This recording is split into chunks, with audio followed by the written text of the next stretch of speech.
الحمدللہ وکفا وسلام علی عبادہ الذین اصطفی اما بعد۔ میرے دوستو، ہم صبح کو اٹھتے ہیں تو اپنی صبح کا آغاز کیسے کرتے ہیں، یہ بات سمجھانے کے لیے اور بتانے کے لیے یہ میں ویڈیو بنا رہا ہوں۔ اس کو سکپ نہیں کرنا، غور سے سننا ہے، انشاءاللہ آپ کو فائدہ ہوگا۔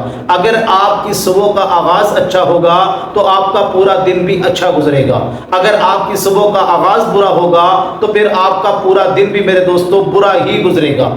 تو صبح کا آغاز کیسے کرنا ہے؟ سب سے پہلے آپ اٹھیں، وضو کریں اور نماز فجر ادا کریں۔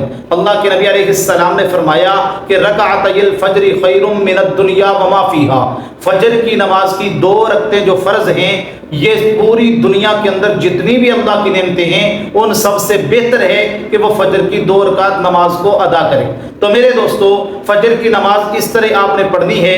پڑھنے کے بعد حضور علیہ السلام نے یہ بھی ارشاد فرمایا، حدیث کا مفہوم یہ ہے، جو بندہ فجر کی نماز پڑھنے کے بعد اپنی دکان کی طرف چلتا ہے، بازار میں جاتا ہے، اس کے ہاتھ کے اندر رحمان کا جھنڈا ہوتا ہے، وہ اللہ کے جھنڈے کو، اللہ کی رحمت کو ساتھ لے کر بازار کی طرف جا رہا ہے۔ اور جو بندہ نماز نہیں پڑھتا، ایسے ہی بازار کی طرف اٹھ کے چل پڑتا ہے، اس کے ہاتھ کے اندر شیطان کا جھنڈا ہوتا ہے۔ تو آپ مجھے بتائیں، جب ہم شیطان کا جھنڈا ہاتھ میں لے کے جائیں گے، ہماری دکان، کاروبار، تجارت میں برکت کیسے آئے گی؟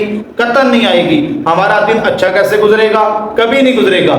تو اس لیے فجر کی نماز پڑھیں، اس کے بعد اپنی دکان، بازار کی طرف جائیں تاکہ اللہ کی رحمتیں، برکتیں، ان کو ہم حاصل کر سکیں اور ہمارا پورا دن اچھا گزرے۔ حضور علیہ السلام نے یہ بھی ارشاد فرمایا، کتابوں میں لکھا ہے، حدیث کا مفہوم یہ ہے کہ فجر کے وقت رزق تقسیم کیا جاتا ہے، اللہ کی طرف سے رزق کی تقسیم ہوتی ہے۔ تو جو بندہ فجر کی نماز پڑھتا ہے، اللہ کو یاد کرتا ہے، اللہ تبارک و تعالیٰ ایسے بندے کو برکت والا رزق عطا فرماتے ہیں۔ تو اس لیے میرے دوستو، اپنی صبح کا آغاز ایسے کریں۔ حضور نے فرمایا، جو بندہ 5واں کلمہ صبح کو پڑھتا ہے، سید الاستغفار پڑھتا ہے، وہ صبح کو پڑھ لے، اگر شام سے پہلے فوت ہو جائے تو وہ سیدھا جنت میں جائے گا، اور اگر وہ شام کو پڑھ لے، صبح سے پہلے فوت ہو جائے تو وہ سیدھا جنت میں جائے گا۔